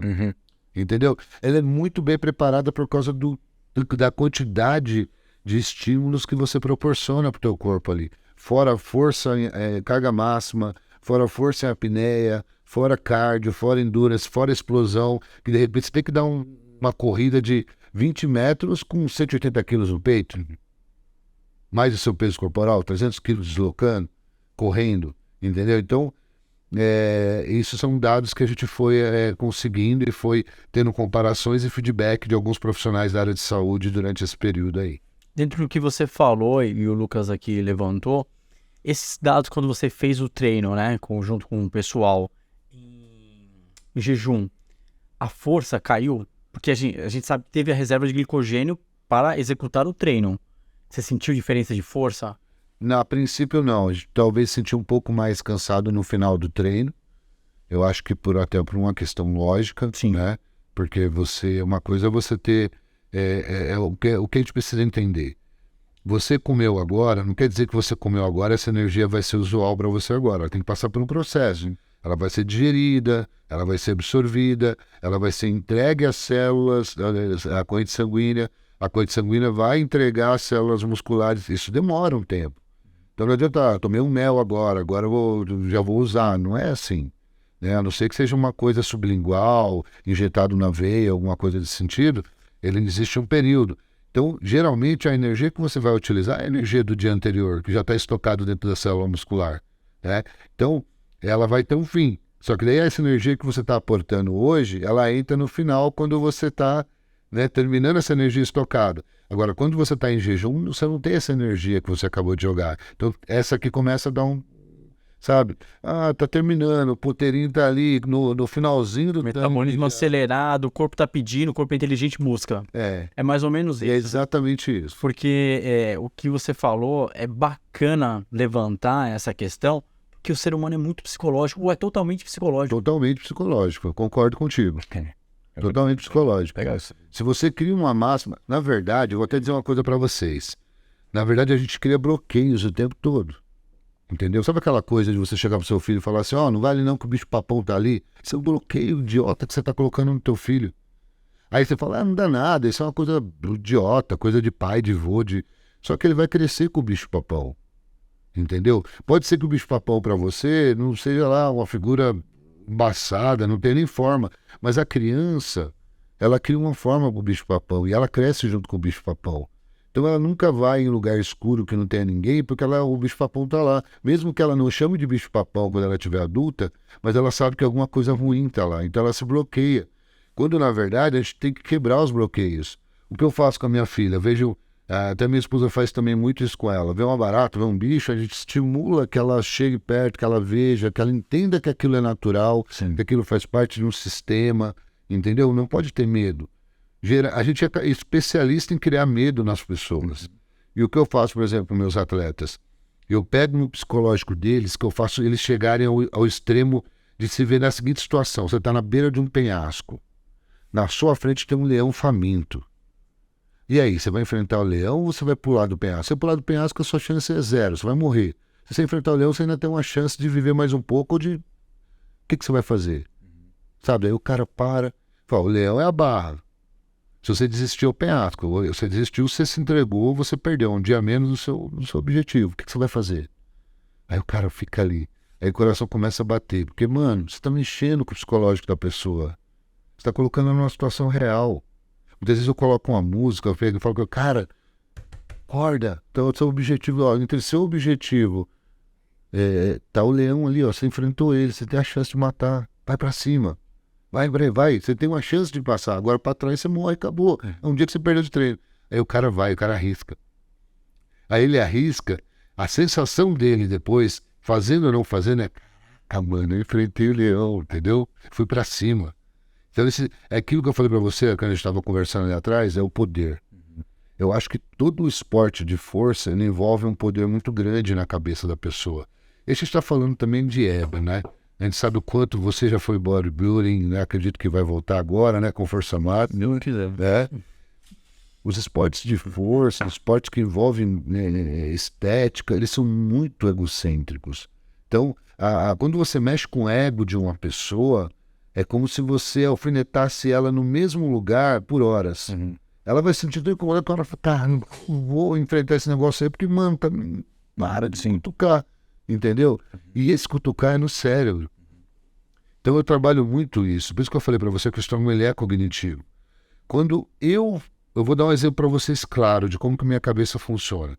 Quando eu vou fazer qualquer prova, eu tô aqui, eu tô olhando, ali tem uma barra com 400 quilos, eu fico aqui. Fico olhando, vejo os atletas fazerem, aí eu começo a entrar num sistema de autossugestão. Eu falo, caramba, como que é levantar essa barra? Que força que eu tenho que fazer? Nossa, vai descer o suor pela minha cabeça, vai vir sangue, gosto de sangue na boca. O pó que vai estar na minha mão. Quando eu consigo visualizar isso na minha mente, e na minha mente eu conseguir fazer, cara, é 100% de certeza eu entro e faço o negócio. Quando eu gero uma dúvida nesse processo, esquece. Pode tentar fazer o que você quiser que aquele dia não sai. Então, é muito de você mentalizar, sabe? Sabe aquela coisa de você estar ali no backstage, vai subir? Eu fiz muito isso agora nessa última competição. Falei, eu vou entrar e eu vou ganhar. Eu vou entrar e vou estar melhor. Eu vou estar maior do que qualquer um que entrar. Qualquer um que ficar perto de mim vai ficar pequeno. Eu vou me agigantar. Eu vou ficar, mano, eu vou crescer. E foi o que aconteceu. É o chamado PNL, né? A gente faz a projeção. Eu achei bacana você falar isso, porque 2016, quando eu fui pra Califórnia competir, eu fui sozinho pra bodybuilder, né? Então, a gente sabe que o bodybuilder a gente vai começando a fazer a depressão, a gente vai tirando glicogênio, vai reduzindo o carboidrato, vai zerando o carbo, tem que bater peso, sal, pele, sal e tal. Eu fiz todo o processo na Califórnia sozinho, né? Fiz todo o processo, consegui pintar a frente, depois paguei lá na empresa e fiz a pintura completa. Enfim, e porque eu me preparei aqui no Brasil. E essa questão do PNL que você falou, eu já havia comentado num podcast anterior, quando o Ponche veio aqui, que eu fiquei um ano pensando todo dia que eu não iria competir. Competir é o meu dia a dia de treino. Lá eu iria para ganhar. E realmente foi o que aconteceu. Acho que eu comentei até com o Lucas já, isso daí lá na época que eu já estava na academia treinando lá, me preparando com o pessoal. E eu falava, eu me projetava, sempre me projetei. Já sabia a coreografia, a música que eu iria. E aí no avião, 12 horas de voo para Califórnia, foi a última vez que eu chorei. Porque eu chorei aqui no Brasil, não tenho vergonha de falar. Porque eu já sabia que ia me consagrar campeão. E quando eu fui campeão, eu não chorei, eu tava mecânico, eu só fui lá pra buscar o troféu e dar o show. É isso, é isso. Aconteceu isso daí com você, então. Exatamente. Eu descobri há um tempo atrás, com um amigo chama Carlos, inclusive um abraço, Carlos, que eu sempre pratiquei na minha vida inteira a PNL. Só que eu não sabia o que era PNL. Era instintivamente. Então, e isso não era no esporte, era na minha vida. Só que interessante que, assim, em alguns momentos, que nem eu conversando com ele, fiz algumas terapias com ele, eu falo, cara, por que você não aplica isso, por exemplo, na sua vida financeira? Eu falo, cara, porque eu tenho que pensar. Quando eu vou no esporte, é instintivo. Quando eu vou para fazer tal coisa, eu não penso, eu faço. Agora, quando eu tenho que parar, poxa, peraí, eu tenho que parar para pensar como que eu vou fazer administração pessoal, peraí, onde que eu vou pôr esse dinheiro, eu vou investir nisso, eu vou empreender naquilo. Aí, para mim, já se torna uma coisa mecânica. Parece que quando eu tenho que pensar, já não tem o mesmo efeito de quando eu deixo fluir, né? Então, aí eu comecei a deixar fluir na minha vida pessoal. Lógico, no começo você erra, no começo você peca, no começo você acha que está fazendo tudo errado, só que de repente as coisas começam a dar certo, porque você está fazendo a mesma coisa. E é muito interessante esse poder do acreditar, porque acreditar, ele é muito mais do que você só, tipo assim, falar, eu acredito, eu vou ser campeão, falando da boca para fora. O acreditar, que eu falo que entra dentro dessa programação neurolinguística, é quando você tem fé. A fé é uma coisa assim, que independe se você viu o final, que independe se você sabe de fato 100% onde você vai estar, que você tem total certeza de que é aquilo lá o resultado. Ninguém tira de você. Pode falar o que for, pode acontecer o que for, o resultado final é aquele. Isso é realmente o acreditar. E é isso que traz os resultados. Aquele acreditar da boca para fora, que você tá ali, que tá o lutador, eu vou matar ele, eu vou enfiar a porrada nele, é o primeiro que cai. Porque ele tá falando da boca para fora, nem acredita naquilo. Entendeu?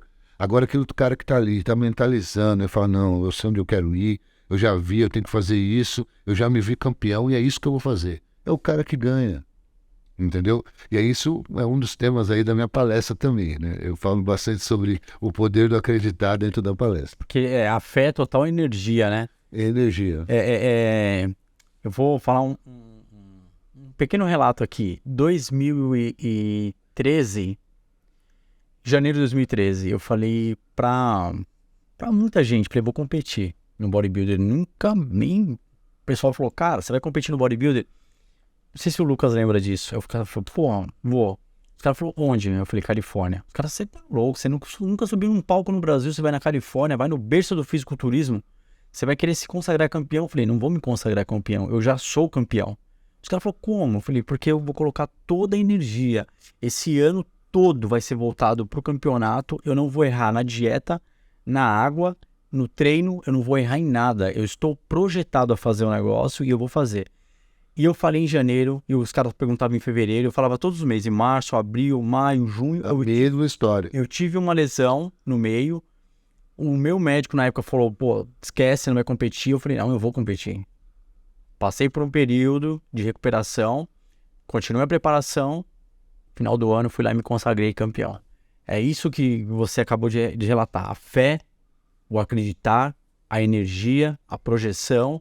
E lá no dia é só fazer a lição de casa que já foi toda programada, porque o PNL é a programação, você se programou. É exato. É aquilo. É exato. É o que o Phil Heath falou também, todas as vezes que ele foi campeão no Olímpia, né?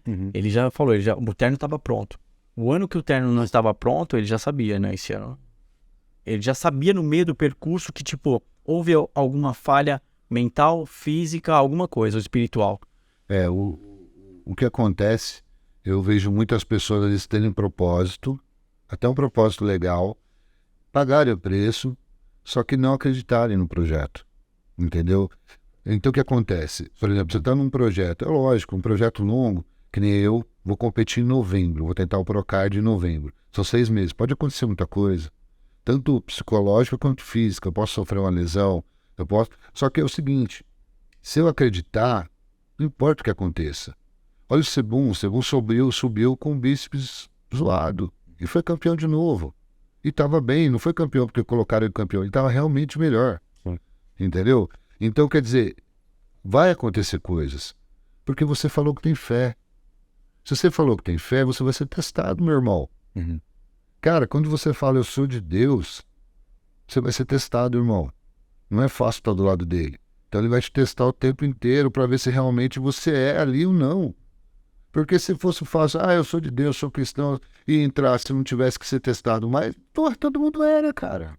Todo mundo era campeão. Só que não, você vai ser testado. Você falou que vai ganhar, você falou que você vai chegar lá em primeiro. Então tá, meu irmãozinho, ó um brinquedinho pra você, se vira. Porra, eu vou passar por cima disso. Eu vou subir com a perna só, mas eu vou subir. Entendeu? Só quem passa por um processo sabe o que realmente ele impacta na tua vida. Se você vê todos os momentos que você tem dentro de uma preparação, eu digo isso como strong, eu digo isso como body. Cara, você passa cada pauleira, cada pernada, tem um dia que você tá, uma semana que você tá bem e de repente acontece uma coisa na tua família. Puta, aí a cabeça pia, aí tu tá tomando trembolona, tu tá tomando não sei o quê, aí junta com tudo aquela coisa, ansiedade, e você tem que continuar comendo. Tem gente que perde a fome quando fica ansioso. Tem gente que não perde, mas imagina você tá numa dieta e você perde a fome, meu irmão. Imagina que você tá numa dieta e você fica, sei lá, com medo de tomar água porque você tá num processo aí de porra, que a cabeça não tá legal. E você tem que tomar 10 litros de água, você tá hiperidratando. Ou você tá lá, como eu, olha que coisa, cara, eu lembro, tem cada história, é que a gente assim, só vou contar minha história aqui, vou ficar repetitivo, vai ficar chato, mas ó, eu estava viajando para a Alemanha, eu ia competir na Áustria. Você sabe que é uma viagem de 15 horas, em cima do Oceano Atlântico. No meio da viagem, no meio do Oceano Atlântico, não tinha, cara, por lado nenhum, eu tive uma crise de pânico. Agora você imagina um cara de 130 quilos com crise de pânico dentro do avião. Sabe o que acontece com um cara desse? Os caras põem você para dormir, irmão. Porque todo avião tem um dramezinho, um agente ali que ele não vai deixar você ficar louco. Imagina, tem 400 pessoas no avião, você acha que vai pôr em risco? Não, vai pôr você pra dormir, entendeu? O que eu fiz? Eu sabia disso. E eu fiquei ali, cara. 15 horas, assim, ó, cozinhando a minha mente. Minha mente querendo me derrotar, levantava, andava um pouquinho, voltava, sentava, não tinha o que fazer, dormia, acordava assustado. Cara, foi a pior viagem da minha vida. Eu quebrei o recorde mundial sul-americano no log naquela competição. Ou seja, você já venceu a mente ali dentro do avião, né? Você entendeu? Porque eu já sabia o que eu queria fazer. Eu só fui buscar. Só que eu tinha que passar por aquele inferno. Eu tinha que passar, estava escrito. E são vários infernos que você passa lá. Tu não tem o inferno depois. O inferno está aqui na Terra, meu irmão. É o dia a dia, é os problemas, é com a família, que às vezes passa algum perrengue, é uma saúde, uma doença, é uma questão financeira. Esses são os infernos que você vai passando. E você vai fazer o quê? Você acha que você vai passar por uma vida bonitinho, por tudo certinho, tudo arrumadinho, sem ter nenhum tipo de problema? Não vai. Você vai ser testado o tempo todo. E como você vai lidar com isso, é que vai mostrar quem você é. Entendeu? Esse é o lance. Como que você lida com isso? Peraí, o cara é resiliente. O cara é pragmático, o cara não caiu com isso aqui, não. Você vai ser testado mais forte da próxima vez, irmão. Pode ter certeza. Vai vir pedreira maior. Só que você vai enfrentar de novo, porque a vida não termina nos 43. Ela vai até os 50 do segundo tempo. Então você vai ter que aguentar até lá. Enquanto não soar o gongo, tá correndo o tempo, tá vindo porrada pra cima de você.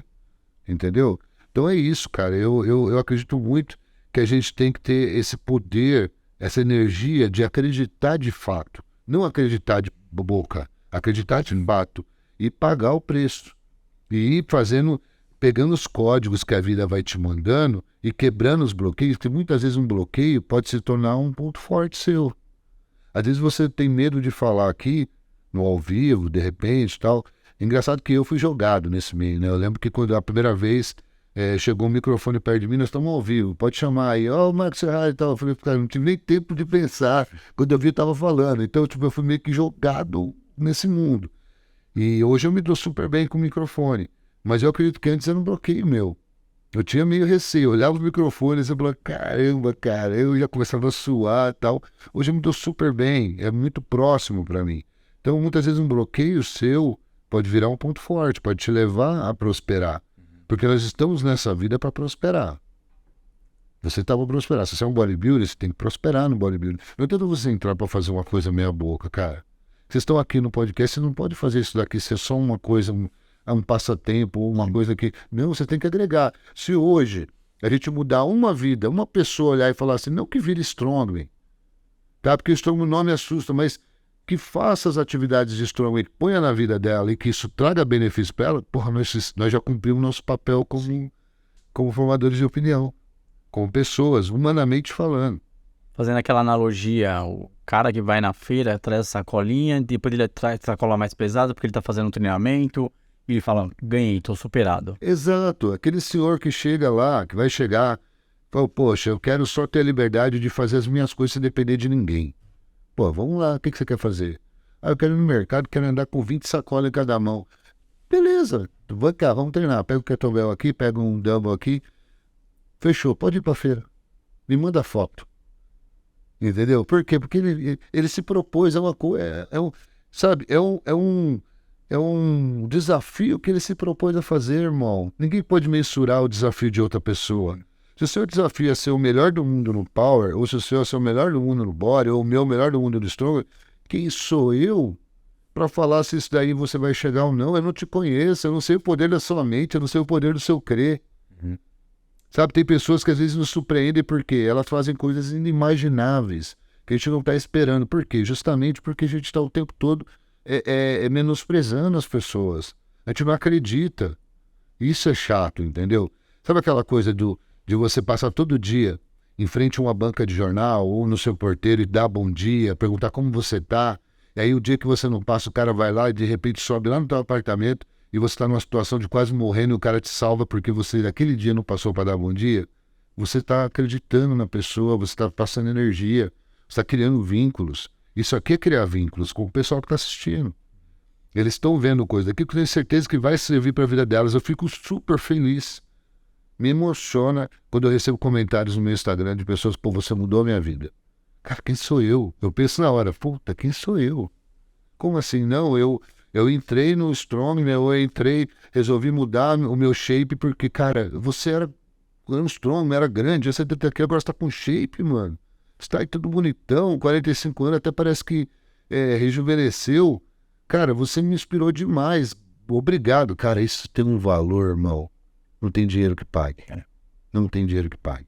E isso é quase que costumeiramente. Então, vale a pena. No final das contas, vale a pena. A gente está aqui para isso. Se eu puder agregar um pouquinho para vocês, porra, eu fiz meu papel, estou feliz. Se eu posso agregar na vida dos meus filhos, nem que seja um pouquinho, que a hora que eles estiverem adultos, que eles falam, puta, eu vou fazer isso porque meu pai me ensinou, porque meu pai me deu exemplo. Cara, já ganhei meu tempo já tá tudo pago. Tenho os meus defeitos para pagar para essa conta lá com o Papai do Céu, mas eu tenho minhas coisas boas também para dividir. Sim. E falando aqui de questões de superação, esse ano de 2023 aí você se consagrou nessa transição do Strongman Ferrari, arrebentando aí nos palcos do Arnold Classic 2023 como bodybuilder. Conta pro público e para nós aqui como é que foi essa transição do Strongman de anos para a competição de bodybuilder. Preparação, palco, como é que foi? Vamos lá, Reinaldo. Essa aí foi uma história que, cara, mexe muito comigo. Eu subi naquele palco exatamente 5 vezes como Strongman. Eu estive naquele palco, olhei para baixo, o Arnold estava ali embaixo, estava observando e eu levantando dumbbell, fazendo deadlift, fazendo provas ali em cima. Que, poxa, tem o seu frenesi, tem o seu valor.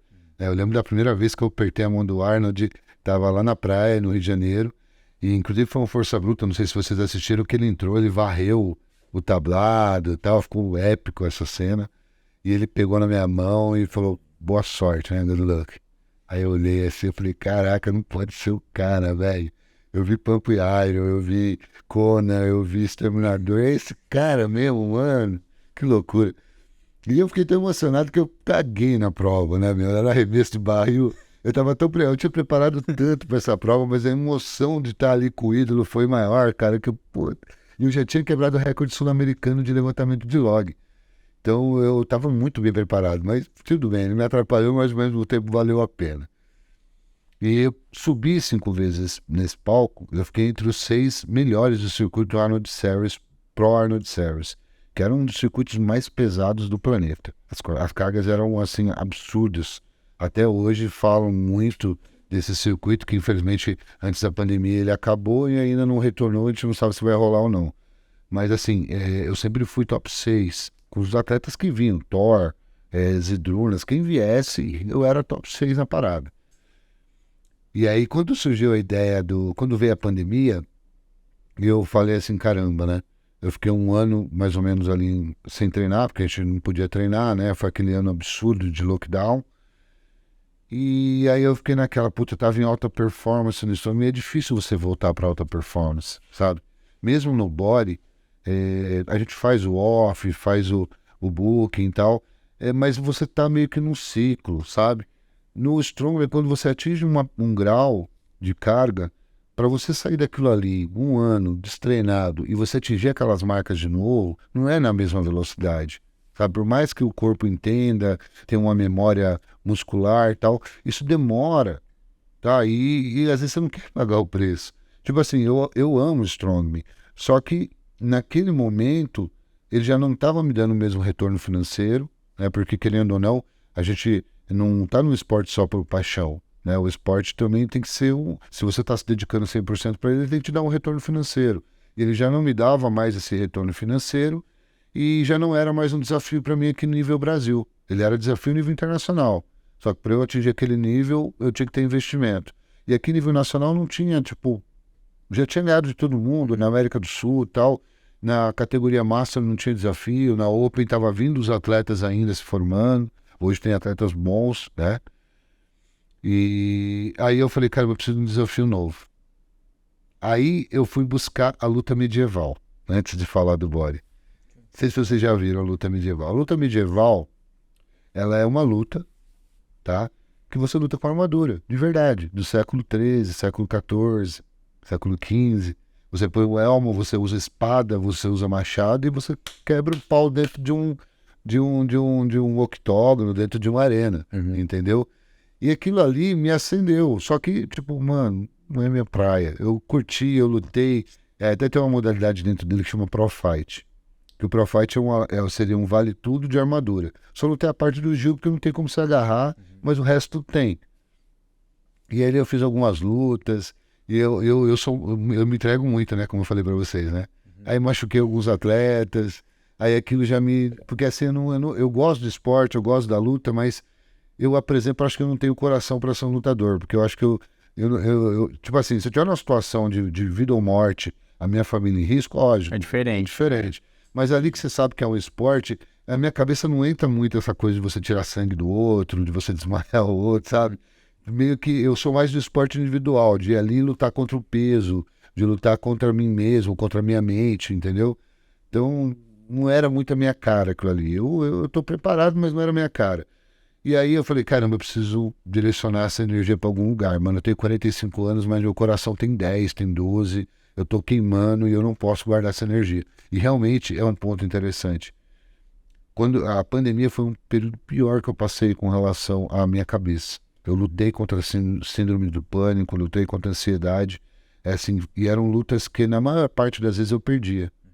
Eu ia dormir super tarde, porque eu tinha que esperar dar aquela acalmada. Aí eu usava várias coisas para tentar acalmar, para ficar de boa. Eu não convivia em locais com público. Aí eu fiquei ansioso, porque eu falei, caramba, se eu ficar doente, se eu tiver que cair no hospital, ninguém vai poder estar lá comigo, eu vou... Começou a gerar situações de ansiedade, assim, burras até um certo ponto, mas que a minha mente, ela potencializava, porque ao mesmo tempo que a gente estava falando agora há pouco, a minha mente é forte ao ponto de me levar ao ponto mais alto do Everest, E ela é mais forte para me levar para o buraco mais fundo também, lá para as Fossas da Mariana. Por quê? Porque ela tem a mesma força para cima e para baixo, entendeu? Aí eu falei, eu preciso direcionar. Eu falei para o que a gente vai fazer? Aí nunca passou pela minha cabeça body, cara. Eu não achava que eu tinha jeito para body, eu não me via de sunga, muito menos fazendo pose. Pô, cara, pensa, um cara do meu tamanho, 130 quilos, eu já imaginava com 130 quilos de sunga. Falei, cara, vai ficar muito escroto, vai ficar muito ruim, gente. E aí eu comecei a estudar, comecei a conversar, e o primeiro coach foi que me ajudou nessa caminhada, foi o Rafael Braca, não sei se vocês o conhecem. Sim. Rafael Braca me deu o primeiro direcionamento. Na verdade, antes dele, foi a queridíssima, né, que fala assim, eu vou matar um, vocês devem conhecer, né? Ela me direcionou, ela e o André na época, né, a fazer um desafio. Eu fiz um desafio de 40 dias, daí dei aquela secada, mas, né? A ideia era até fazer uma brincadeira, subir no palco, mas, tipo assim, não finalizei, não, uma coisa, né? Mas eu gostei. Falei, caramba, eu levo jeito, eu tenho uma musculatura por baixo dessa capa aqui, né? Então, aí fiz essa brincadeira, e o Rafael Braca me direcionou, na sequência, o Adam, a gente fez um trabalho, e aí eu cheguei no Johnny. O Johnny era o meu coach até então, o Arnold. O Johnny Everton, lá do Rio Grande do Sul. Ele é um coach muito conhecido na FBB, tem vários atletas da FBB e tal. Eu falei, cara, eu quero subir, eu quero fazer o negócio direitinho. Ele falou, não, eu vou com você, vou comprar a tua história. Eu falei assim, pô, então bacana. Aí nós montamos um shape, isso durante 2022, e eu subi no Mr. Santos, né, no final de 2022. Ali eu fiquei totalmente dry, totalmente seco, sequei o máximo, subi, estava pesando uns 96, 97 quilos, e eu caí de 127, 128 para esses 96. E a primeira sensação da sunga? Qual foi? O pior não foi a sunga. Tipo assim, até eu falava pra minha esposa que parecia que eu estava vestindo uma calcinha, né? Não a sunga. Então, mas é isso que a gente... Acho que todo bodybuilder não fala isso, mas todos pensam a primeira vez. Mas depois fica tranquilo. Cara, a hora que eu Passei pus por aquele esse negócio, a primeira coisa que eu falei, cara, isso aqui não vai esconder nada, vai ficar tudo à mostra, aí ficava tentando encaixar. Eu falava, caramba, cara. Eu ainda lembrei de uma conversa do Sardinha, que o Sardinha usava fita crepe pra prender o negócio, pra não escapar dos lados. Eu falava, caramba, cara, que loucura isso. E assim, e aí eu fui pras poses, cara, e mano, eu era duro pra fazer, tipo, jogar a mão lá atrás, pra trazer num back. Eu falava, nossa, não vinha a mão. Meu Deus, o que eu vou fazer nisso daí, cara? Mas fui. Falei que eu ia, eu fui. Aí mano, quando eu fiz a primeira desidratação, já depletado, e aí tirei o sódio, cara, eu saí pra dar uma volta, pra fazer o último cardio antes da competição. Eu não consegui voltar, velho.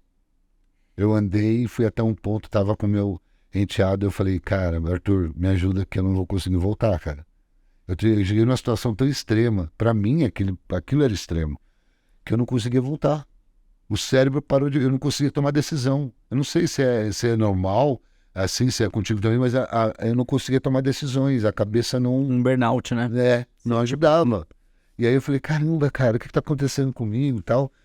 E aí quando eu joguei o carboidrato, que eu joguei a gordura, que eu joguei, comecei a fazer a carbar de novo, depois que eu fiz a pesagem, e o meu técnico virou pra mim e falou assim, ó, você vai lá na pesagem, você tá vindo, mas você vai mostrar pra todo mundo que você tá bem, você vai sorrir, você não vai mostrar que você tá mal.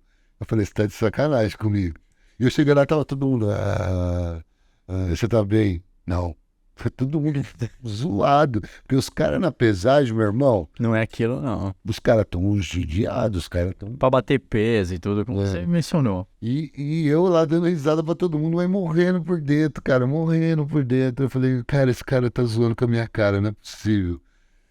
Aí comecei a acabar, e o shape começou a encaixar e tal, só que eu fiquei muito, muito condicionado e não encheu. O que acontece? Eu acho que né, deve ser comum.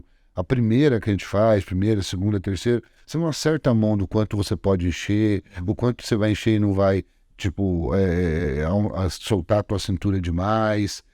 Sabe, você tem uns limites. A pessoa fala, pesou, pode comer. Não é assim. Né? Você tem um limite para você carbar, senão você sai fora, você estraga o shape, entendeu? Aí a outra, você tem a quantidade de sal que jogar, você tem várias coisas que você tem que fazer. De carbo utilizar. Senão você estraga. Você está conhecendo o seu corpo naquele momento, né?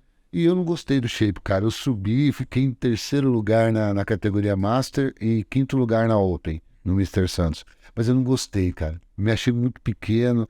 Aí eu virei pro meu coach e falei, cara, eu quero ser grande. Olha o poder da mente.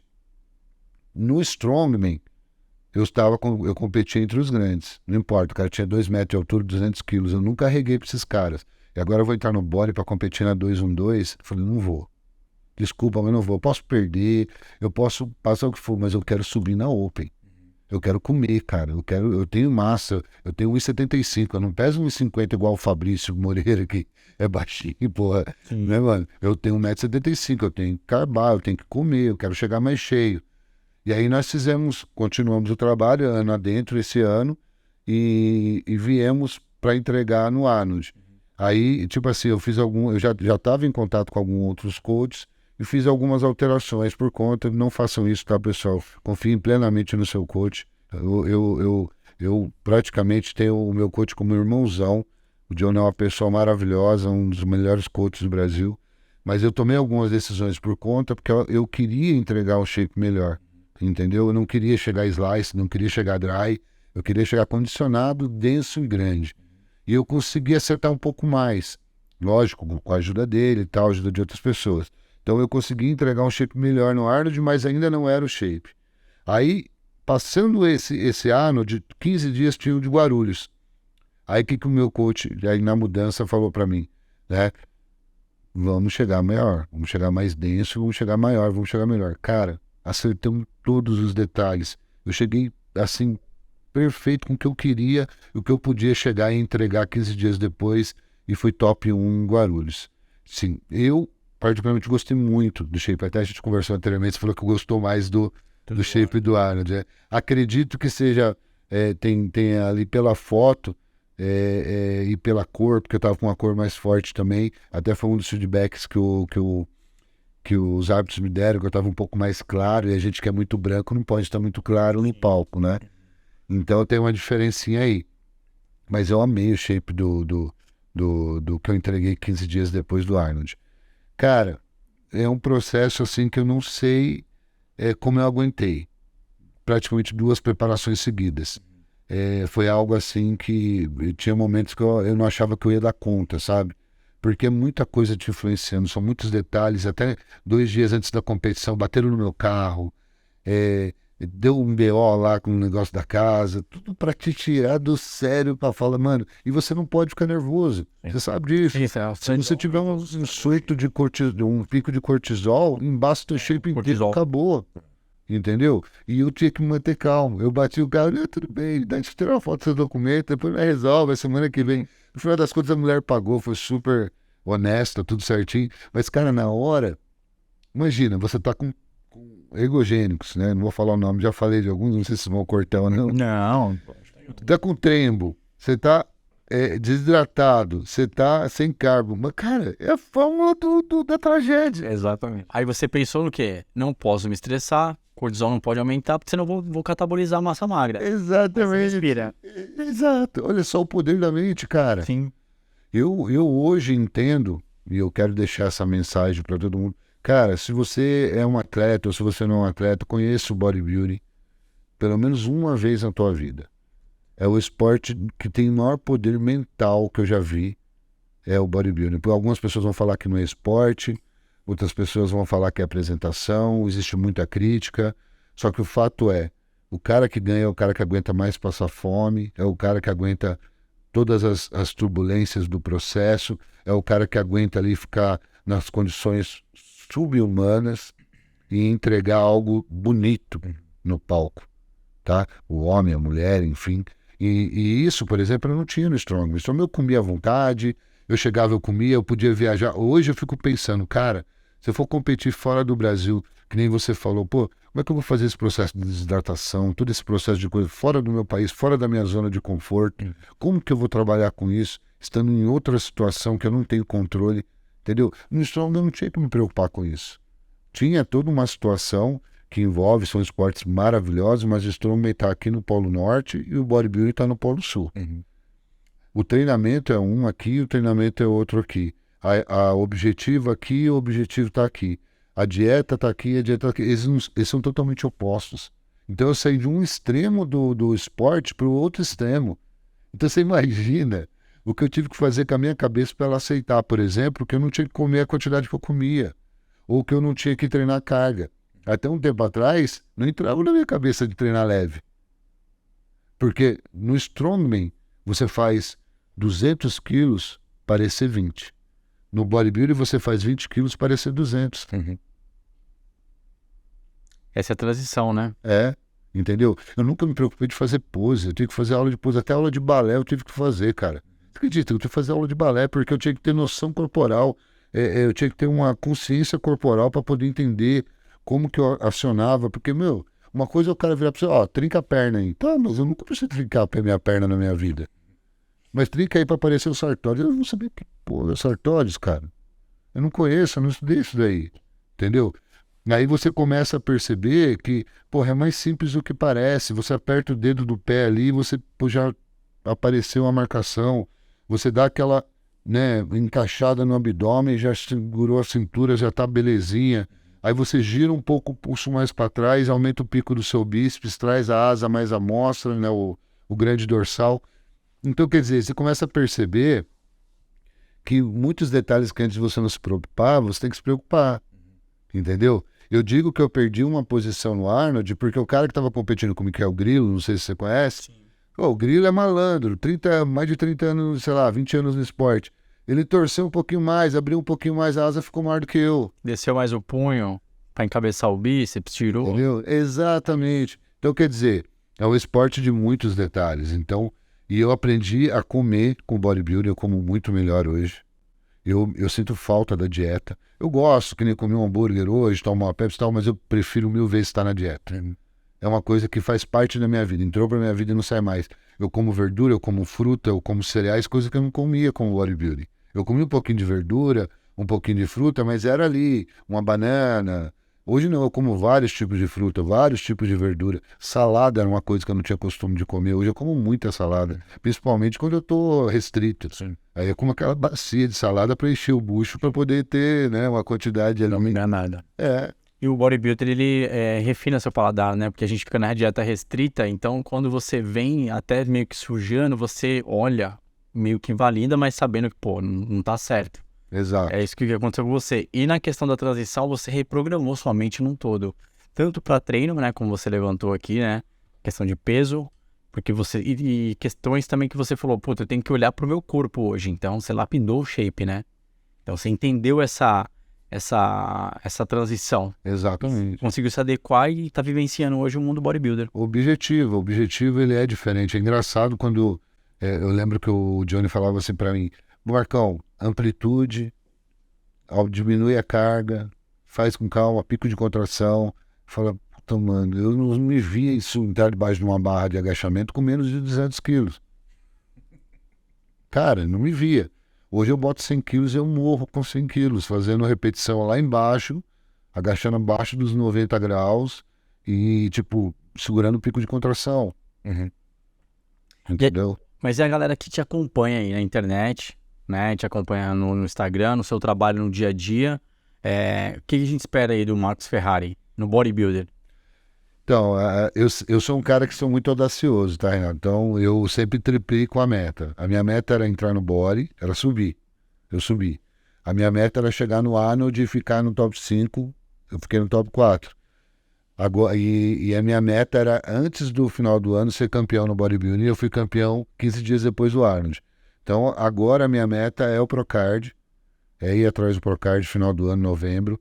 Tive um feedback muito positivo dos árbitros.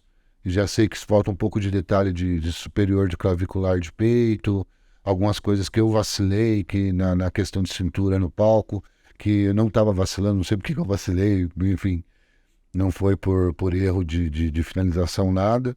Então o feedback foi muito bom, se você chegar bem, você vai dar muito trabalho. Então isso me motivou a ir atrás e é o que eu vou fazer agora. E com isso eu quero fazer um feito que até então não tem dentro da história do Strongman, que é um Strongman profissional virar um bodybuilding profissional. Vai ser o primeiro na história. Com certeza, isso é uma coisa que eu quero trazer para minha história. Muito bom. Ó, com certeza absoluta vai conseguir.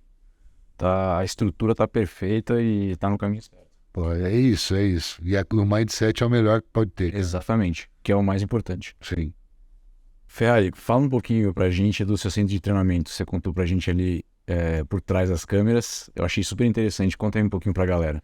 Então, o seu treinamento é uma ideia fresquinha, né? Estou contando de primeira mão agora, assim, aberto ao público. Já é uma ideia de muitos anos, veio desde 2010, 2009, lapidando isso, de montar esse centro de treinamento de alta performance e referência. E hoje a gente tem vários outros empreendimentos que foram abertos com um pouco dessa ideia e tal, mas não com tudo o que eu venho trazendo já 7 chaves aí. E a ideia é montar um centro de treinamento de alta performance voltado para qualquer pessoa. Qualquer pessoa que queira vivenciar o que o atleta vivencia, mas não necessariamente competir, ele vai ter acesso nesse espaço.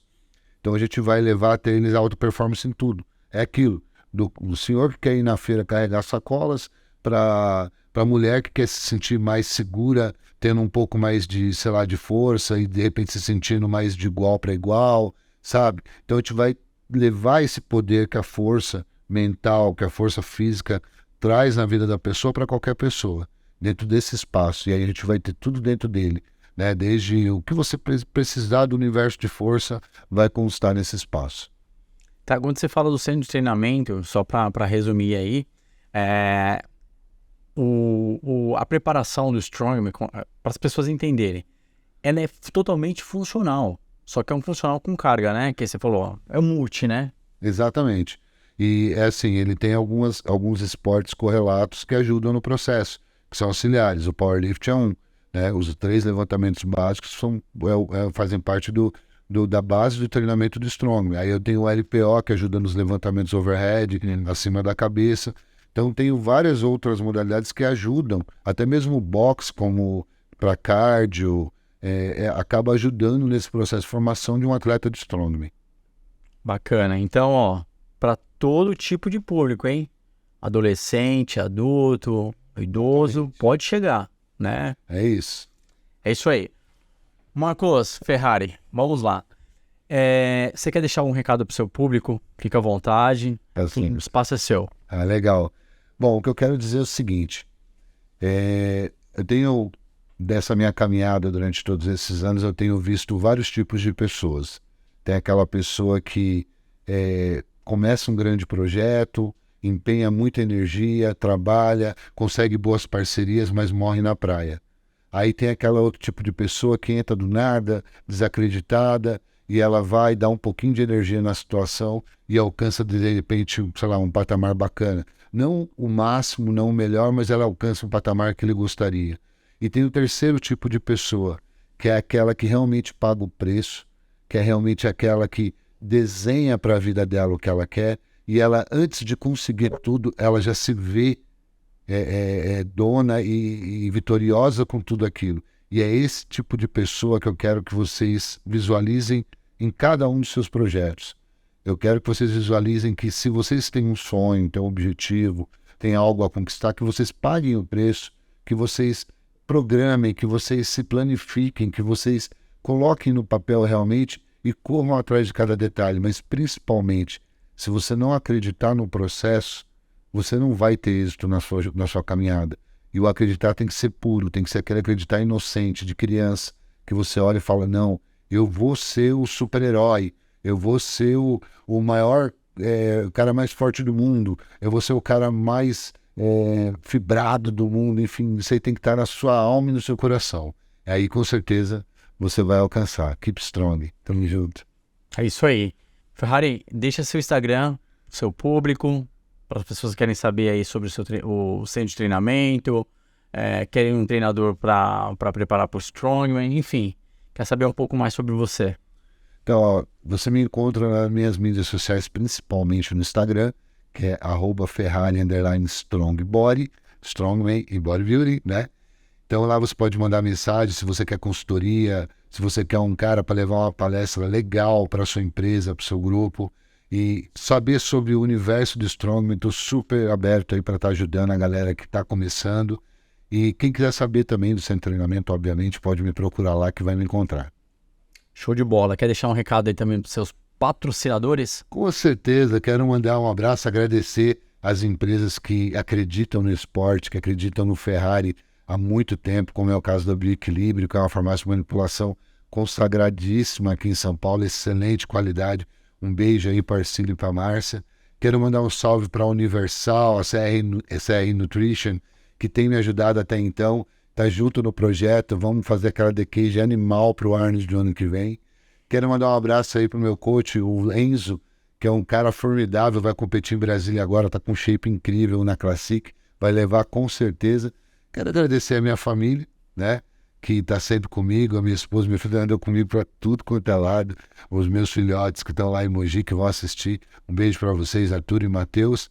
Eu, óbvio, agradecer a Deus e a vocês pela oportunidade de estar aqui contando um pouquinho mais sobre o Strongman, sobre a minha trajetória e sobre a minha vida. Nós quero agradecer ao Ferrari. Obrigado mesmo de coração. Fenomenal, né? Obrigado de você. Sem palavras mesmo. Galera, e você, ó, que ficou até o final, não se esqueça aí, ó. Inscreva-se no canal, ative o sininho, clique, compartilhe, beleza? Fortalece, estamos na plataforma do Spotify. E é isso. Quero agradecer imensamente a todos. Estamos aí disseminando informação de qualidade. É isso aí que o podcast da Our Body faz. Valeu? Então até a próxima, galera. Um abraço. Valeu.